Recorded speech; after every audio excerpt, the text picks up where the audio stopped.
Dans les interstices du temps, dans ces moments de la vie auxquels nous aspirons avec une intensité inégalée, se trouve un état d'équilibre de la conscience qui permet à nos âmes de s'extraire du bruit incessant qui frappe le monde. Loin des radios, loin des télés, loin des mensonges qui ne structurent que trop nos visions tronquées, nos visions inversées, j'ai rejoint ce lieu, cet interstice. Je l'ai appelé de mes vœux. Je l'ai trouvé, ce lieu de temps suspendu, de calme, d'immensité. Il existe en chacun de nous. Il est pourtant un fait que de nombreux humains traversent une vie entière de conditionnement et d'aliénation aux croyances les plus diverses, sans jamais entrer dans la perception de ce lieu qui est pourtant celui de notre essence, de notre origine. J'ai donc choisi de quitter les zones grises du quotidien où plus rien ne semblait possible, tant la matrice du monde y a lourdement posé sa griffe. Et j'ai, dans une joie pure, accueilli la certitude que nous pouvons regarder le monde autrement. De fait, mes yeux ont posé un regard clair sur le monde et aussi en moi-même, trouvant dans l'un comme dans l'autre des univers non séparés, tous reliés les uns aux autres, et puisant leur énergie à la même intense et profonde source de l'être. Ce regard est celui qui préexiste à toute vision du mental, à toute découpe par l'intellect, à toute séparation, à toute projection de notre ego sans cesse préoccupé de lui-même. Cette vision est à la fois celle qui éclaire et celle qui accueille la nature intime et première de ce qui est. Non sans émerveillement, je me suis aperçu que l'exact chemin que j'allais prendre à travers les champs et les bois était le parfait écho terrestre de la voie d'énergie qui s'ouvrait en moi. Par chance et aussi par vouloir, je dors en Bretagne ce soir, chante Gilles Servat. Chaque fois que je fais route vers mon pays, vers la terre où je suis né, chaque fois que dans mon retour vers l'ouest, j'aperçois les premiers toits ardoisés, les prés et les landes bocagères, les rias, les rivières. J'ai dans mon cœur cette chanson que la poésie de son auteur a rendue intemporelle. Par chance et aussi par vouloir, je dors en Bretagne ce soir.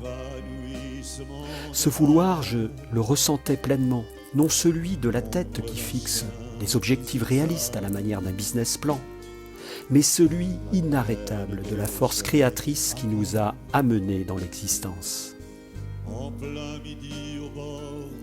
C'est ce vouloir premier, originel, portant le sceau du Créateur qui infusait en moi cette joie et qui guidait mes pas en ce petit matin d'avril. Ainsi, la terre bénie où je suis né m'ouvrait grand ses bras. J'avais choisi de revenir ici, dans ce coin du Finistère, dans ce lieu que je me réjouissais de retrouver. Le bruit de la guerre et toutes les violences qui déchirent l'humanité n'ont ici pas franchi le rideau des grands arbres, ni les prairies verdoyantes, ni les sentiers, ni les ponts sur la rivière. J'ai moi-même laissé en arrière les tourments de l'existence pour venir, à l'aube, cueillir un peu de l'éternelle quiétude que certains lieux terrestres reflètent encore. Ils sont loin les téléviseurs aux programmes délétères, les journaux manipulateurs, relais efficaces des forces obscures. Elles se sont tues, posant un genou à terre les peines insidieuses qui altèrent nos vies. Car, si le regard pur dont je parle ici n'avait cessé d'être celui des hommes, notre terre-mère aurait été pour ses enfants le paradis tant convoité, au lieu d'être pour nos âmes l'astre cerclé d'un maillage gris que d'aucuns appellent la matrice. Ici, dans ce sanctuaire, aucune interdiction des hommes ne saurait empêcher l'âme, en quête d'absolu, d'accéder à plus grand qu'elle. Rien ne saurait s'opposer, sitôt les croyances limitantes abandonnées, à ce que s'ouvre derrière le fatras bruyant des informations quotidiennes, le chemin silencieux, la porte dérobée qui mène sur les pas de la conscience en éveil. Et je l'entendais, ce murmure incrédule de la conscience qui élargit soudain son horizon et qui reçoit comme un cadeau quelque chose du bruissement de l'origine des mondes. Ne percevais-je donc pas aussi, dans ce coin de terre préservé, la discrète aura d'un gardien éthérique? Ou bien était-ce une gardienne? Il émanait de ce lieu une énergie de douceur, une force toute féminine de protection des créatures, de soin du cœur, soin de l'âme, soin des blessures de cette vie ou d'une autre. Le temps n'a pas d'importance. En ces moments particuliers, il s'arrête. Suspendu, comme par le geste de deux mains en coupe, il forme une parenthèse qui enserre en elle, non l'accessoire, l'éphémère, mais l'essentiel. Mes canaux de perception n'étaient pas encore suffisamment ouverts pour que je perçoive les petits êtres de la nature qui, certainement, s'affairent ici. Ceux-là même qui, dans l'invisible, construisent, élaborent, soignent et entretiennent la structure vivante des plantes, des roches, de l'eau et du vent. Mais je devinais leur infatigable et industrieuse activité à la réalisation ultime dans la matière de l'énergie insufflée par le Créateur lui-même. J'écris au présent, j'écris à l'imparfait, au passé composé, je ne sais plus, me rendant compte que la concordance des temps terrestres, de la conjugaison, aspire jusque dans mes mots à se mélanger puis à s'effacer, car ce lieu dont je parle, cet interstice du temps où la source des mondes seule s'exprime, est au-delà de tout temps, de tout espace. Il est l'un, éternel, d'où toute chose créée tire son existence. L'aube était là. Je fus accueilli seulement par la fraîcheur du levant et par le chant des oiseaux. À cette heure, aucun promeneur sous la voûte céleste, aucune âme humaine, pas un homme ici, pas une femme, pas un enfant, pas même un chien. Si, peut-être, celui que j'ai aperçu dans la ferme près de la chapelle. Il me semble là que la nature seule, la terre-mère, la terre profonde, la terre humide, qui ruisselle, qui respire, était l'écrin dans lequel mes pas cheminaient.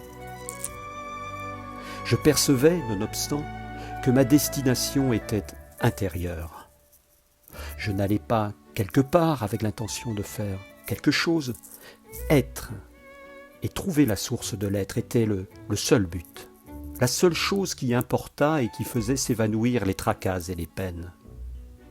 À mesure que mes pas ressentaient les chemins caillouteux, puis les sentiers humides des sous-bois, c'est en moi-même que je descendais tout autant qu'à la rivière. C'est à un rendez-vous secret avec mon âme que la terre de ma naissance me conviait, ainsi que le ciel au-dessus d'elle, ainsi que le soleil par lequel elle resplendissait. La fontaine serait là, comme il y a déjà plusieurs siècles, tapie dans le silence ciselé par le clapotis du ruisseau et par le gazouillis étincelant des oiseaux. Je la voyais déjà dans ma pensée et me réjouissais bientôt de la voir de mes yeux. Elle n'était pas une façon de monument qu'en touriste on visite. Elle était un rayon de pierre, de mousse et d'eau, une forme rendue visible à nos yeux terrestres par la main éclairée des hommes et par le secours aimant de la terre.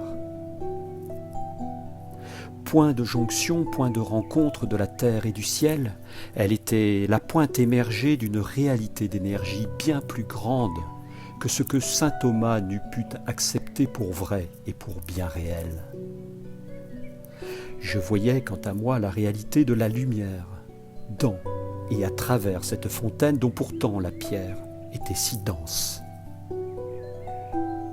Tout tout œil seulement de chair se posant sur elle pouvait n'y voir qu'une vieille maçonnerie pleine de symboles à présent désuets. Tout œil nourri du pragmatisme de notre monde pouvait bien n'y voir que l'illusion pathétique entretenue par de religieuses et vaines espérances. Là où, désormais, d'autres temps scientifiquement plus avancés nous auraient donné le sentiment d'être maîtres et possesseurs d'une nature sans Dieu. Je voyais bien que nous avions inversé le sens du regard, que le soleil de la création n'était plus depuis longtemps le point de départ qui enseigne à nos propres yeux à voir. Notre intellect et notre ego, seuls, avaient défini le périmètre de l'être, la profondeur de champ infiniment rétrécie et cantonnée aux dimensions de la matière. Nous ne regardions plus depuis notre âme éclairée par sa source, mais par les filtres péremptoires et gourmands de notre ego, qui, de serviteur et instrument d'individuation qu'il est, s'était depuis longtemps érigé en maître prétendument souverain. Ne voyait-il pas pourtant cet ego qu'il n'œuvrait sur la terre qu'en répandant le chaos, la souffrance et la manipulation?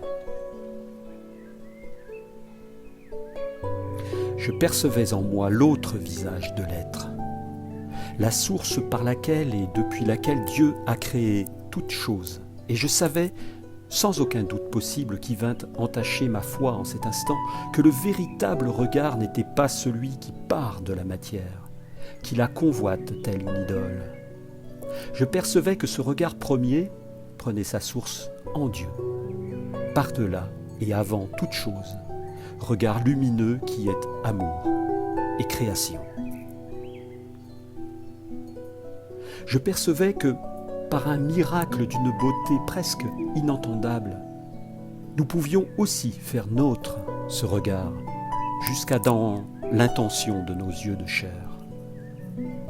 Devant sa puissance, je voyais aussitôt combien de choses devaient encore changer dans ma propre vie humaine, dans mon propre regard d'humain.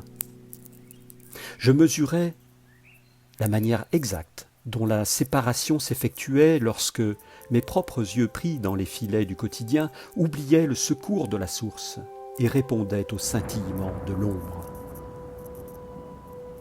Alors il ne fallait pas que je reparte d'ici comme si, après avoir touché un petit morceau d'infini, j'étais passé à la boutique pour y acheter un souvenir en plastique.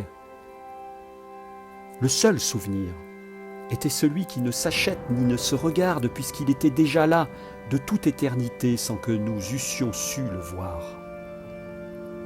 C'est à cette éternité dont j'étais un enfant que je devais puiser avec chaque frère d'humanité, avec chaque animal, chaque roche, chaque plante, chaque chose qui tourne sa face vers le ciel ou vers la terre et qui, tous, autant que nous sommes, venons tous de là-bas.